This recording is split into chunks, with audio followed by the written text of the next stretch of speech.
Ó, acabou de acabar aqui o debate raiz e depois do jogo contra o Flamengo pelo Campeonato Brasileiro, muita gente se impressionou e teve a atenção destacada e focada no modelo tático que o Paulo Pesolano usou, tá? Foram algumas mudanças importantes que a gente precisa falar sobre. O Vitinho, ele não jogando sempre como um ponta, ele voltando e muitas vezes atuando quase como um lateral. O Alan Patrick sendo um ponta esquerda muitas vezes. Eu vou tentar explicar um pouco o que o Pesolano fez agora. O Meneghetti vai assistir? Vai assistir, Meneghetti? Vai assistir o vídeo. Agora assistir. Fica aí, é agora, depois da vinheta.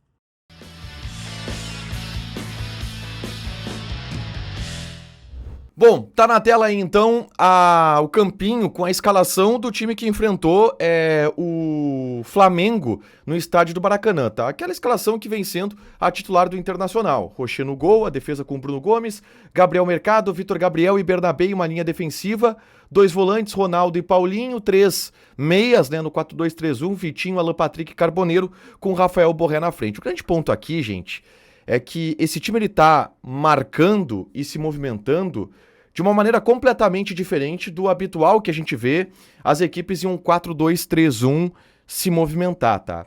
Eu já gravei um conteúdo aqui no canal falando sobre como o Paulo Pesolano, ele projeta atacar. Que quando o Inter tem a bola, o Bernabé, ele avança e o Inter faz uma saída de 3, com o Vitor Gabriel pela esquerda, o Mercado por dentro e o Bruno Gomes sendo um cara para ajudar na saída de bola aqui pelo lado direito. Aí vem os 2 volantes, Ronaldo e Paulinho, o Bernabé, ele espeta, o Carboneiro cai para dentro, o Alan Patrick vem aqui e aí formam um trio de ataque, basicamente, né, com o Rafael Borré e o Vitinho, ele avança quase como um ala. Então os 2 pontas que o Inter tem se tornam Bernabé e Vitinho na hora de atacar. Eu já falei sobre isso, tem um vídeo meu no canal explicando direitinho como que funciona essa movimentação de ataque do Internacional. Mas o que chama a atenção é a movimentação de defesa. Por quê? Como que um time do 4-2-3-1 normalmente ele marca? Ele marca em 2 linhas de 4. Vamos lá. Desce o Bernabé, montou aqui o 4-2-3-1. Os pontas, eles recuam, né? O Carboneiro e Vitinho. Os laterais ficam posicionados. O Alan Patrick fica, até para não se desgastar muito, ao lado do Borré, e o Inter marca assim posicionado em 2 linhas de 4. Mas não é o que o Paulo Pesolano quer fazer. E não é o que o Inter de Paulo Pesolano faz.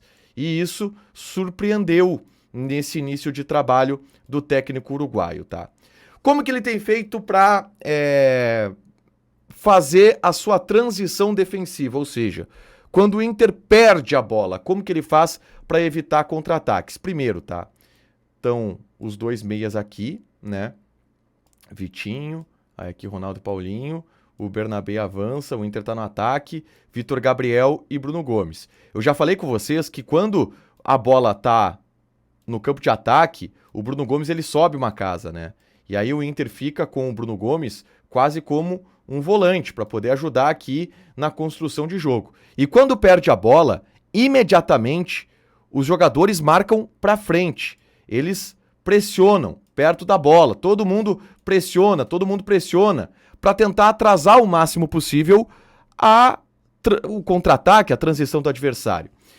E aí vamos lá, a bola tá aqui do lado esquerdo, tá? E aí o Inter tá brigando aqui para atrasar os caras para que eles não tenham uma transição muito rápida que pegue o Inter desprevenido. O Bernabé por aqui vai baixando, ele alinha, né? O Vitor Gabriel vem aqui com o Gabriel Mercado. E conforme o Inter vai se reposicionando enquanto a bola vem vindo, a movimentação do time do Inter, que normalmente marcaria em uma linha de 4, muda. Porque o Vitinho, ele não fica nessa linha aqui. O Vitinho, ele desce. Em vários momentos do jogo, quase todos, o Vitinho marca como um lateral direito, acompanhando o lateral do adversário e vindo aqui até junto do Bruno Gomes, que encosta um pouquinho, Mercado, Vitor Gabriel, e o Inter forma uma linha de 5. Aqui, Carboneiro, Borré, Alan Patrick, tá todo mundo pressionando. E conforme a bola for avançando, eles vão voltando. E aí vem a grande diferença, porque todo mundo imagina que quem vai voltar para marcar é o Carboneiro. O Alan Patrick é um jogador que não tem tanto físico e velocidade assim, ele vai ficar de fora, né? Vai ficar descansando, e o Carboneiro, ele volta. Só que o Pesolano alterou isso. O Carboneiro, ele forma uma dupla de ataque com o Rafael Borré. E em vários momentos da partida, o Alan Patrick é quem volta para essa linha intermediária de Paulinho, Ronaldo e Alan Patrick. O Alan Patrick pelo lado esquerdo aqui, marcando o lateral direito. A gente viu isso em vários momentos da partida contra o Flamengo. E no Grenal também a gente viu isso. E aí, existe uma explicação lógica, tá? Primeiro, conforme, obviamente, os jogadores vão baixando, o Carboneiro e o Borré, eles não ficam pescando, né? Eles vêm ajudando, e aí, quando eles vêm se posicionar, o Inter marca em uma linha de 4 aqui. E aí, montou 2 ônibus na frente da goleira contra o Flamengo, colocou uma linha de 5 e uma linha de 4. Mas o Carboneiro e o Borré são os caras mais adiantados, até em relação ao Alan Patrick, que normalmente era o último homem da marcação. E existe uma explicação lógica para o Alan Patrick estar aqui e o Carboneiro aqui, e não o contrário, que talvez seria o mais óbvio em outros times, tá? Pela capacidade física do Carboneiro. E essa explicação de o porquê é o contrário e é o Alan Patrick aqui, eu me remeto a uma entrevista que eu vi certa vez do Tite. E o Tite explicando um pouco de como ele montou o seu time do Corinthians, campeão da Libertadores de 2012. E na época, o Tite fez com Danilo e Sheik algo parecido com o que Pesolano está fazendo com Alan Patrick e Carboneiro, óbvio que com suas diferenças. O que o Tite dizia, e que eu vou tentar aplicar aqui para o Internacional, pensem o seguinte, tá? O Inter está recuado aqui, marcando o adversário, e recupera a bola. O que é mais vantajoso se a ideia do Inter é atacar em velocidade? O que é mais vantajoso, tá? Se a ideia é sair em velocidade para um contra-ataque. É mais vantajoso tu ter o Carboneiro aqui atrás fazendo a jogada de armação pro Alan Patrick? Ou é mais interessante tu ter o Alan Patrick perto dessa recuperação de bola, lançando o Carboneiro em velocidade no espaço vazio, aí claro, com o complemento do Borré subindo, Bernabé subindo, Vitinho subindo em um contra-ataque. O que é mais interessante? Quem tem que voltar para marcar? Quem tem que jogar mais recuado? O Alan Patrick ou o Carboneiro? Se eu levar em consideração o aspecto físico, seria o Carboneiro. Mas o Paulo Pesolano, ele tá levando em consideração um aspecto técnico, que é: vou botar o Alan Patrick aqui, porque quando alguém roubar essa bola, o Alan Patrick vai estar pedindo o jogo para lançar Carboneiro, Borré, Bernabé, Vitinho em velocidade. O Carboneiro mais à frente para ser esse cara que agride as costas do adversário. Prestem atenção no gol do Inter contra o Flamengo. É exatamente isso. É uma bola que primeiro o Inter perde com o passe do Paulinho, o Ronaldo adianta para pressionar, toca para o Alan Patrick, e o Alan Patrick rapidamente já aciona o Carboneiro, que em velocidade faz a jogada. Agora imagina se fosse o contrário, fosse o Carboneiro recompondo nesta linha intermediária, tá? Com o Alan Patrick recebendo essa bola em velocidade. A jogada ela seria completamente diferente. Não seria o gol dessa maneira, com o Alan Patrick passando na velocidade e tocando para o Borré em um contra-ataque fatal. Não seria. E por aí passa a ideia do Paulo Pesolano de manter o Carboneiro e Borré como uma dupla de ataque mais adiantada. Uma outra situação que eu observei, e o Paulo Pesolano já falou sobre isso em entrevista coletiva, é que quando o Inter ataca com o Vitinho, com o Bernabé, o Carboneiro, ele não tá sendo um meia junto com o Alan Patrick. Ele tá sendo um atacante junto com o Borré. Ele tá jogando com 2 atacantes. O Borré falou um pouco sobre isso na entrevista que ele concedeu na Zona Mista. E tá sendo um atacante que agride o adversário junto com o Borré.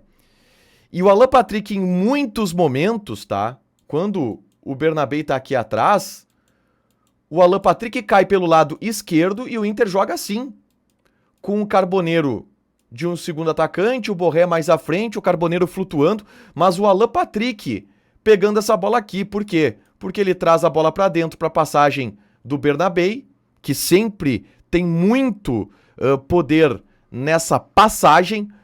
Muita gente pergunta por que o Bernabé é lateral, não é ponta. Porque o Bernabé com a bola parada aqui, ele é bom. Ele é bom. Mas o grande trunfo ofensivo do Bernabé é a passagem. É quando ele passa em velocidade. Não é pegar a bola dominada e ir para cima do marcador partindo daqui. Não é o forte do Bernabé. Por isso que ele é mais forte como lateral do que como ponta. Mas em vários momentos a gente tá vendo o Alan Patrick aqui pro Carboneiro poder justamente atacar, além de flutuar pelos dois lados, atacar as costas do adversário e o Alan Patrick recebendo essa bola pelo lado esquerdo. E aí o Paulinho compensa um pouco mais na armação pelo lado direito. É um time do Inter que, olhando deste modo, ele vai parecer um pouco assimétrico, tá?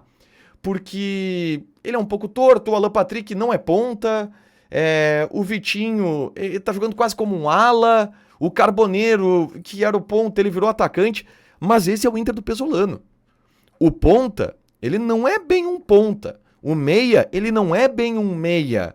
O lateral, ele não é bem um lateral.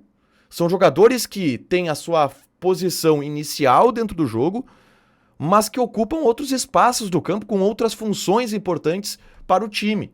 E isso, no jogo contra o Flamengo, deu uma resposta interessante, a ponto do Inter fazer um bom jogo e conseguir competir contra o Flamengo. Vamos ver como as novas peças vão se integrar. Eu acredito que, por exemplo, o Alan Rodrigues, ele pode jogar tanto na do Paulinho como na do Alan Patrick. Naquele setor, quando não tiver, eventualmente, o Alan Patrick. O Alejandro, ele ocupa hoje a vaga do Borré, mas o Borré pode ocupar a vaga do Carboneiro. Agora, o Alejandro, para sair o Vitinho, não tem como. Porque esse ponta, para voltar, não pode ser o Carboneiro. Não pode ser o Borré. Tem que ser um ponta ala. Um ponta que tenha pulmão para voltar e para ajudar na marcação. Por isso que entrou o Bryan Aguirre na vaga do Vitinho, para fazer essa função de recomposição tática importante e de chegar na frente que o Vitinho estava fazendo durante o jogo. É um quebra-cabeça tático que foi muito desenhado pelo Paulo Pesolano e que tem as suas funções muito bem aplicadas aos jogadores nesse início de trabalho. Comenta aqui embaixo o que você achou. Deixa teu like, te inscreve, ativa as notificações que vai ter mais conteúdo aqui no canal. Beijo!